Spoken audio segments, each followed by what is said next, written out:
What's up, y'all? This is Neena Perez, and this is Straight Talk, No Sugar Added. I am so stoked that you're here. You guys are such an amazing group of people. I love straight talkers, and you guys know that you guys are always connecting and telling me how much you love my guests. So I found another amazing gem for you guys. His name is Parker Harris, and by the time he was 17 years old, he had already started his first company and was also recruited by the President of the United States to speak at leadership conferences across the country.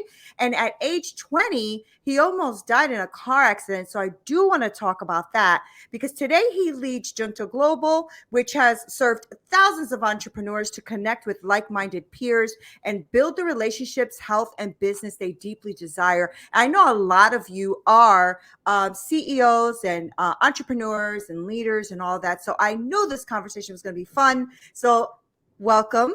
I know it says Zachary Parker Harris on his name there. So just so you know, it is Zachary Parker Harris, but he goes by Parker. So how are you, Parker? How are you doing? I am living my best life, Neena.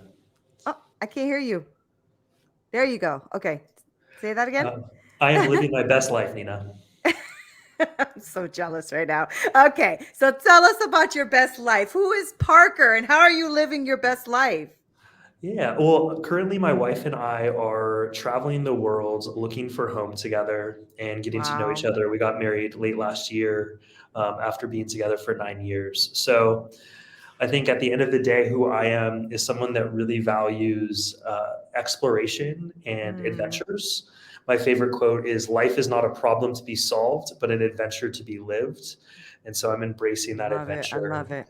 And I also consider myself a lifelong learner, a student of life. And I'm really passionate around holistic success. So, not just financial success, but also success in health and relationships and Yeah. fun and impact. And for me, that's really led to a personal development journey that I'm continuing to learn to think accurately about and build awareness of who I am and the conversation I'm having with myself so I can be better for others. That's so good, right? Because I think one of the big challenges I think for CEOs especially that are leading like these big companies, right, and their top 1% of their earning capacity and all that kind of stuff is they at times do not know how to separate that, right? How to separate that work life and their actual life and how they can actually meld those two together, right, Parker? Because a lot of times we're challenged with that, right? We work ourselves almost to death, right? And so we forget about our personal development. We forget about exploration and travel and curiosity and all those great things that really bring adventure to life.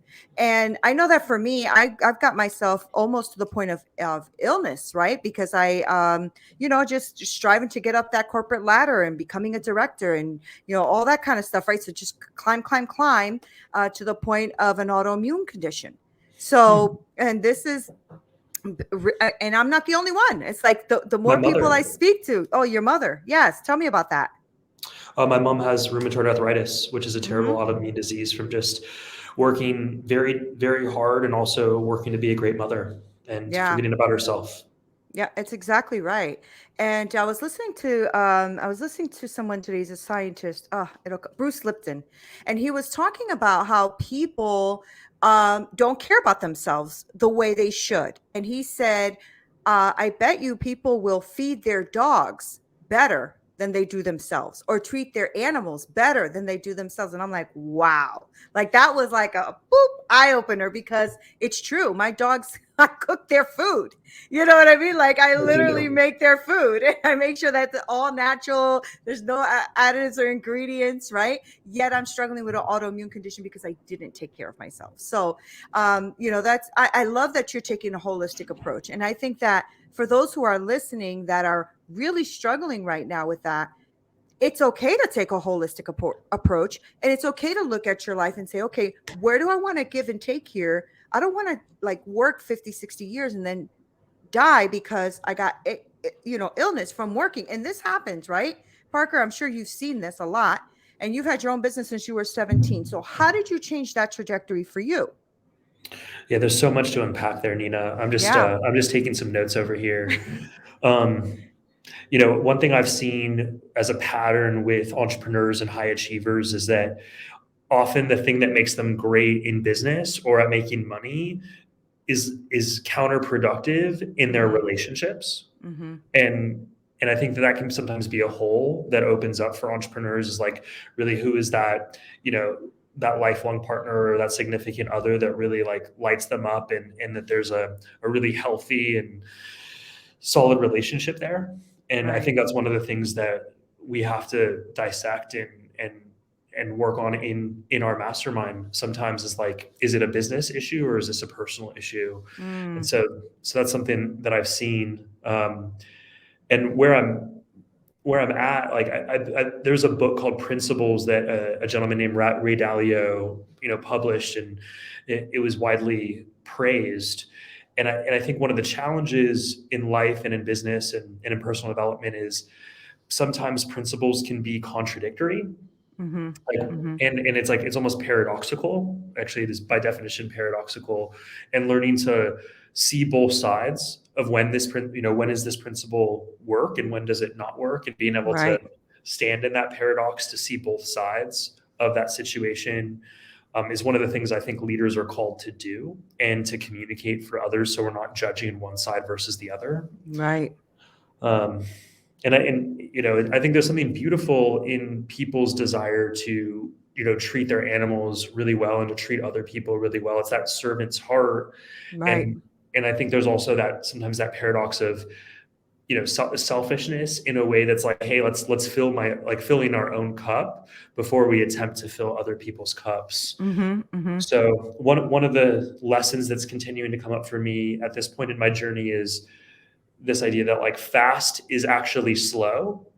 And when we slow down, we move smoother, and smooth is fast. That's so good. That's so good. So, let me ask you, let me take it back a little bit, if you don't mind. When I was reading your bio, I realized that you did go through a tragedy in your life, right? So you're 20 years old and you got into, are you okay with talking about it, by the way? Absolutely. Okay. So you're 20 years old and you got into a car accident. Do you think, well, I'd like to hear the story, but I also want to know, do you think that that's what gave you perspective, or did that come later in life? I think I was always like called a wise soul when I met Mm-hmm. like older people when I was younger. I was an only child, so I spent a lot more time around adults than I did Mm-hmm. children. But I yearned for, friendship and to be accepted by, peers and people my age. And so at a pretty young age, I had experienced some success where I started a company. I was on different board of directors for nonprofits, and I started getting paid by a nonprofit that the president started to speak at leadership conferences. That's so But at the cool. same, yeah, it was great to like find my voice, Mm-hmm. but I also felt very alone. And from a Maslow's hierarchy of needs, connection is a more basic need than success and Right. self-actualization. And so I look back and I think I sold out. I gave up a lot of opportunities and my voice just to be accepted by peers or friends, which Mm, led me to partying and just living a fast lifestyle and makes sense. yeah, it's something it took me a while to accept and to move past, because I felt like those mistakes cost me my future. And Wow. then a mentor challenged me and was like, those experiences actually qualify you for leadership. And at a certain point, I got in a car accident because, and I'm so not proud to say this, but because I was drinking and other things, and I almost Right. died. And I'm so grateful that I didn't hurt anybody else. Yeah. But I easily could have.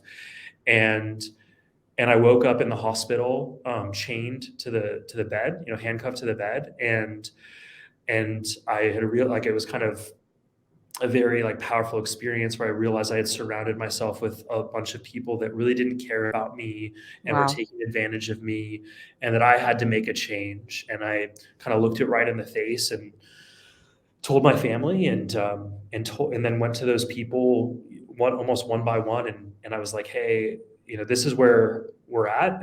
This is where I'm going. And, you're not making this journey with me. And the way that I articulate it now is I walked those people out of my life Mm-hmm, and mm-hmm. started fresh. And it was very lonely for, over a year. And I'd rededicated myself to excellence and to school and to actually doing the work. Um, and mhm. Sorry, just I want to touch on this point. It made me very careful on who I let into my life after that point, and to curate that inner circle very closely. And that actually became the biggest gift in my life, and the foundation for the business that I now lead was surrounding myself with really quality people. Wow, that's so powerful. You said so many amazing things there, right? Because I have realized as well that personal development of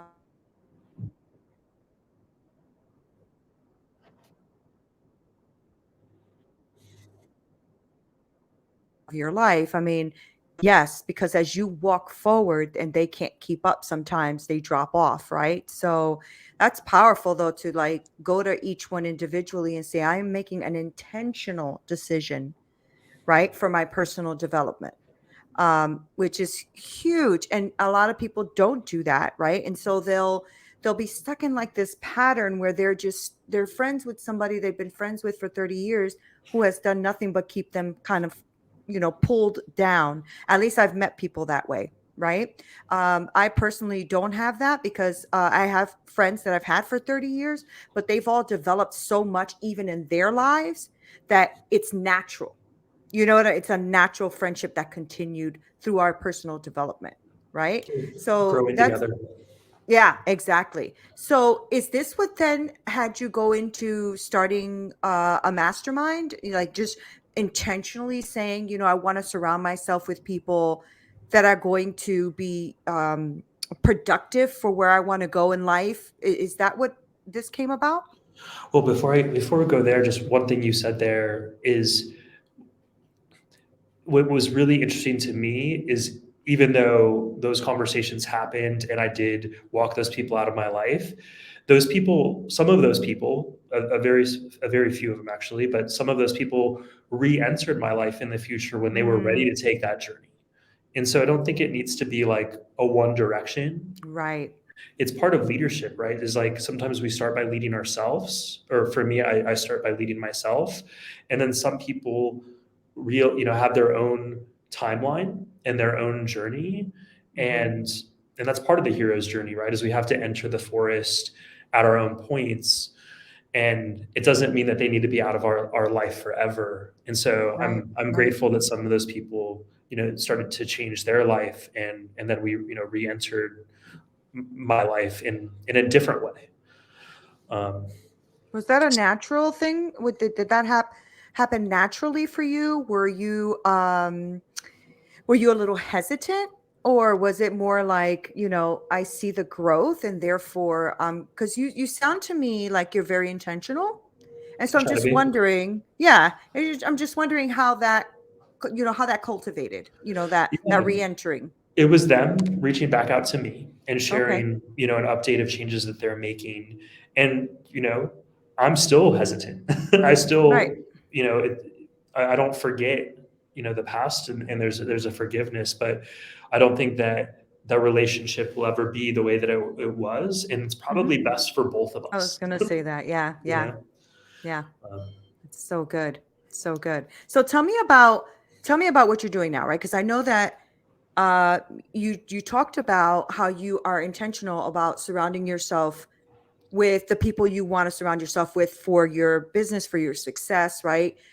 So is that how mastermind started? And if you don't mind, for those who have not been a part of a mastermind, like what is a mastermind? Why does someone want to look into something like that? yeah, there's a few questions there. And Yeah. the punchline with a mastermind is that it's two or more minds coming together in the spirit of harmony to accomplish a common goal. So I have a mastermind with my wife. We're two Right. minds that have come together in the spirit of harmony to accomplish common goals. I wish I could say that I had this idea of doing this mastermind, but it didn't start that way. For me, where it started was really refocusing on the things that were important to me, and that was personal and professional development and Hmm. Hmm. achieving a level of success that I wasn't born into.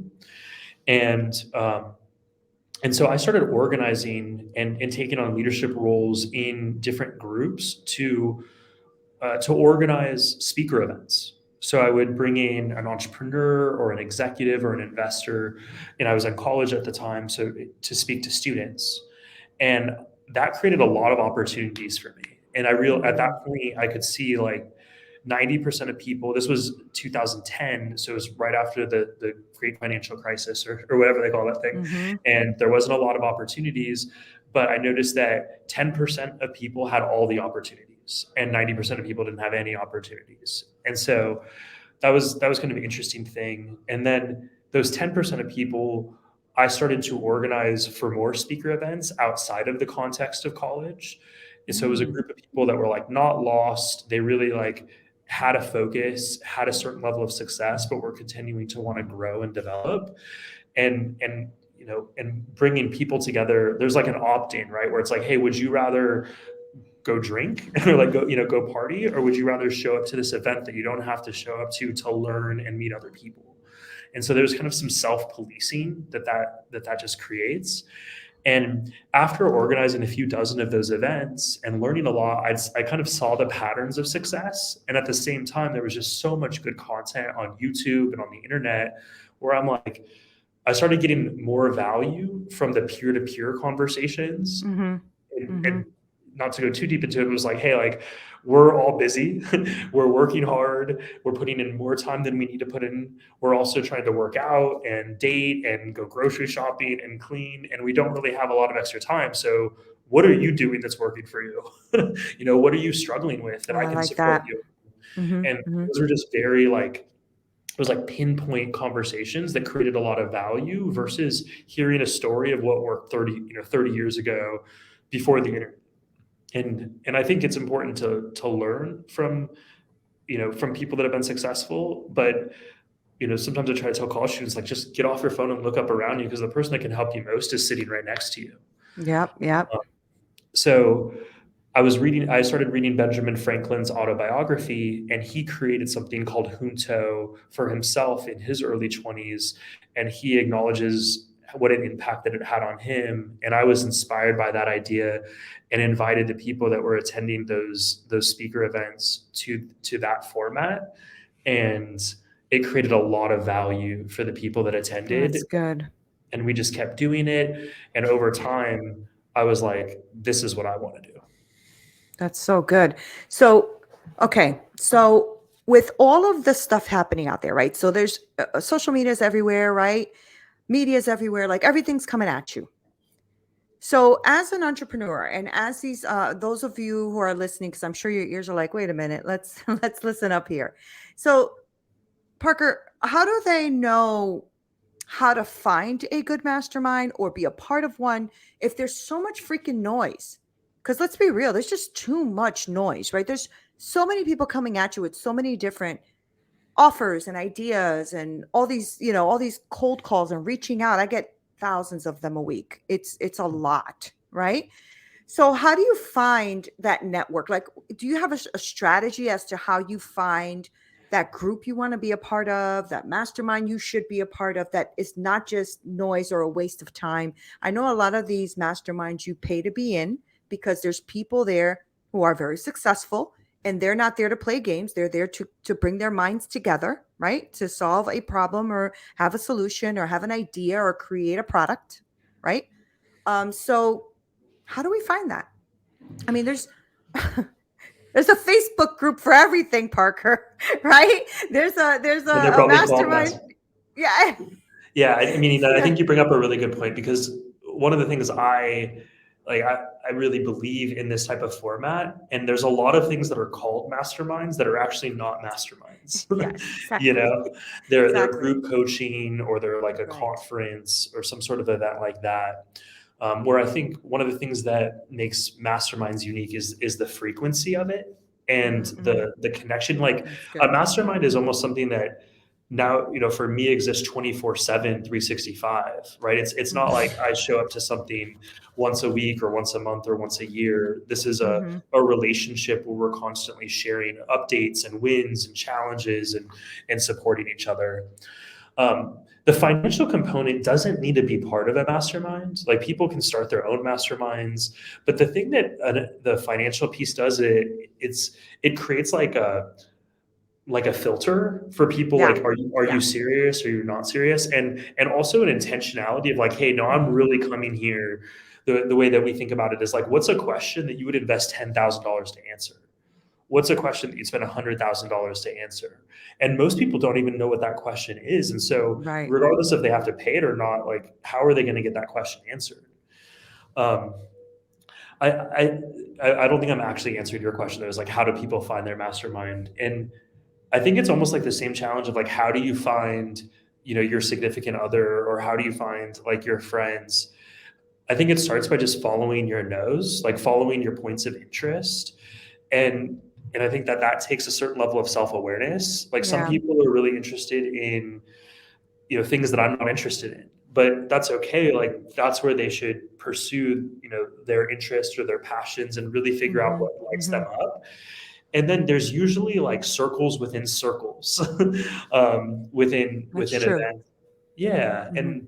and I think for me, life changed when I started leading with value. Is learning to like lead with value. I was at a point in Mm-hmm. my life where I didn't need to sell anyone anything, and I was willing to make introductions or help people out without any expectation of anything in Right. return.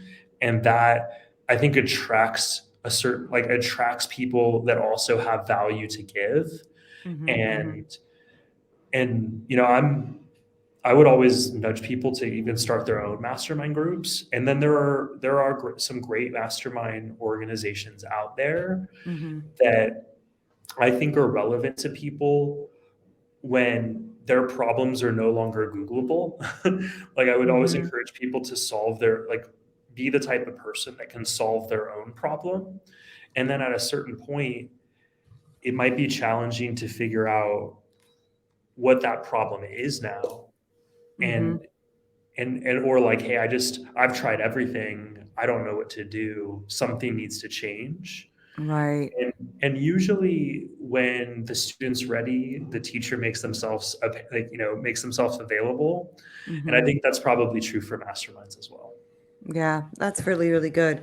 And I like that you talked about frequency too, because I think that's one of the challenges even I had, right? Like I'm always like invited to these masterminds, right? So then I'll go to the ones I trust, like to the person that I trust their character, things like that. But I think one of the challenges is the frequency. There is none, right? And so I feel like they asked me a lot of questions. I gave them a lot of info. Oh my gosh, that's great. And then, so was this a brain picking thing, right? Which is fine too, but then let me know that, right? Don't tell me it's a mastermind and then I never get back onto another call or anything because I'm not going to do it this month. I'll do it next month. Oh, forget it, I'm not doing it next month. So it's like the frequency thing is important to me too. I think it brings value in that, and it's camaraderie, right? Because now if you guys are frequent and you're doing this all the time, you trust each other. You can say things a little bit more blunt, a little bit more clear, and get to the root of it, right? And I like that you said that not necessarily every mastermind has to have a financial component, but I do like the filtering of it, right? Because what is that saying? Like if they pay attention, right? So And show and up. yeah, and they show up, and that's true. I mean, how many free programs have everybody been to, signed up for, and never show up because it was free, right? So I love that component of it. I love that you brought that up, because I think one of the challenges, like I said, is the noise in the world. There's just too much of it, right? There's too much. And so I've been invited to so many Facebook groups that I don't even know if I don't even know how many I'm a part of at this point. It's too many, right? So I don't even go on them. So what's the point? And I think that happens a lot with the masterminds too. I get asked to be on a lot of masterminds, but if you're not going to be frequent, I just feel like it's such a waste for me. Um, so I like the frequency thing. Go ahead. Well, I think it needs to be at least monthly Yeah. to really be a mastermind. Benjamin Franklin and his group met weekly. We kind of took the path from weekly to twice a month to once a month. And I think that's mostly because of just where we're at in life. And when we Mm-hmm. start, Mm-hmm. having married and kids, like it just, weekly can be very tough. And so we do a deep dive 4 hours once a month. Mm-hmm. And I Mm-hmm. found it really interesting when I worked at a Fortune 100 technology company, and I was in a finance role, and I saw that the CEO of the company paid $250,000 a year for his mastermind. Wow. So I think that this is like it's one of those things that at a certain point in an entrepreneur or like a CEO or a leader, an executive's or a leader's journey, a mastermind becomes highly relevant to them, Yeah. and Yeah. it's one of those things where it's like it's a 10x return, right? Like I'm pretty sure being part, it's a matter of leverage, Mm-hmm. and so I've heard a number of people that have been in the same mastermind group for 30, 40, 50 Wow. years. Yeah. Well, it becomes friendship. Like I said, there's a camaraderie there and a deepness in friendship and also trust, right? Because a lot of these like CEOs and major companies or major leaders or they have to be in a circle they can trust. They can't just have information out there that they shouldn't have, or say something that they're super challenged with that maybe someone who isn't at their level would understand, right? So that can bring judgment and all kinds of things, right? So I agree with that. I think that we really need to be kind of looking out, being intentional, and surrounding ourselves with people that have that same like-mindedness. I'm not saying groupthink, but like-minded. Does that make sense? Right? It totally makes Yeah. sense. And, Yeah. we talked a little bit about my story where, I surrounded myself with people Mm-hmm. that were harmful to me. And I had my own role in it too. But those people, we called each other friends.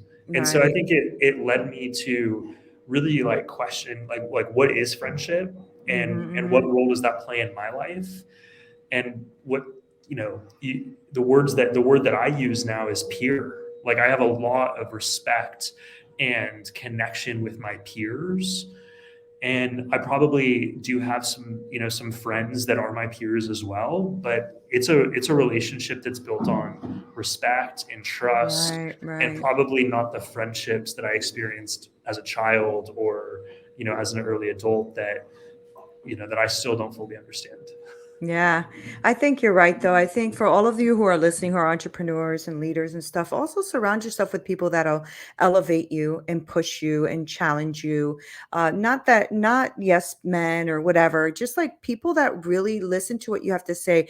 I have to say this to you, Parker, before we close out is there's a few things I noticed about you that I really, really liked, right? So one of them in the beginning was that I feel like you're such an intentional human. And I really like that about you. But the second thing I really, really like is that you listen. Like even when I said something, you paused, listened, and then you responded. Like such good qualities. So I just wanted to tell you that because it was very evident when we were talking. So I appreciate it. Thank you for I, doing that. I That's really appreciate. cool. So before I let you go, though, I do have a question. So you and your wife are over here chilling on every different country all over the world. Now you said you were finding a home. Are you saying that you're like looking around and seeing what country and stuff you want to live at? Is that what you guys are doing? Yeah, we're open to another country. Oh, that's so cool. That's so fun. Where are you located now? We're in Prague at the moment. Nice. How is it? It's an adult Disneyland. I love It's that. it's surreal. Oh, good, good. All right. Well, I hope you guys find your dream home wherever you land. If it was me, I'd probably be on a beach somewhere with nothing but blue waters. That's Valley View. That would be my place. We So, just we just left Croatia for a month, so we got oh, we got some of that. And, I might be going too deep into this, but what you said right before that around listening, I'd like to say that that was just, embedded in me, but it wasn't.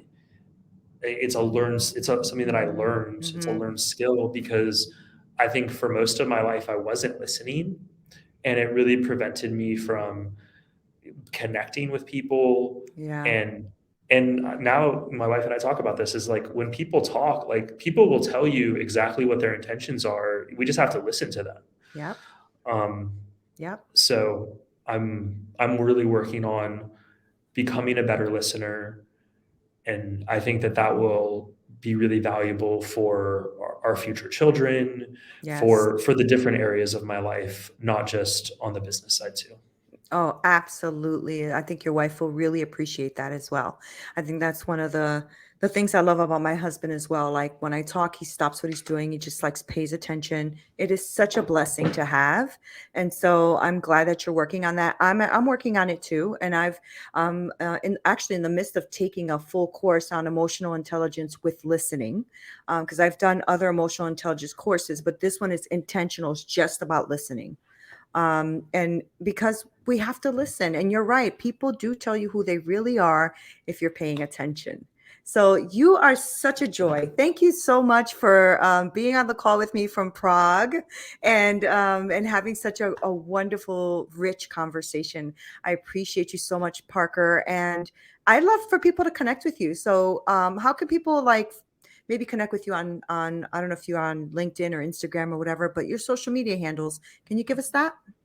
Yeah, Zachary Parker Harris is my social media, and I'm pretty active on there. And if anybody has any questions, well, on how personal development, business, anything, I love to support people that are on their journey.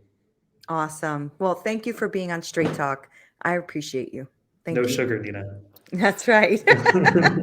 Thank you guys so much for hanging out with me and Parker. Make sure that you follow him. I'm going to link all of his information below so that you know exactly where to find him. And like he said, if you have a question on all this kind of stuff and personal development and business and everything, just reach out to him and ask him a question. I love you guys so much. Thank you for sharing, subscribing, all that great stuff. You already know the deal. I'll see you soon. Until next time.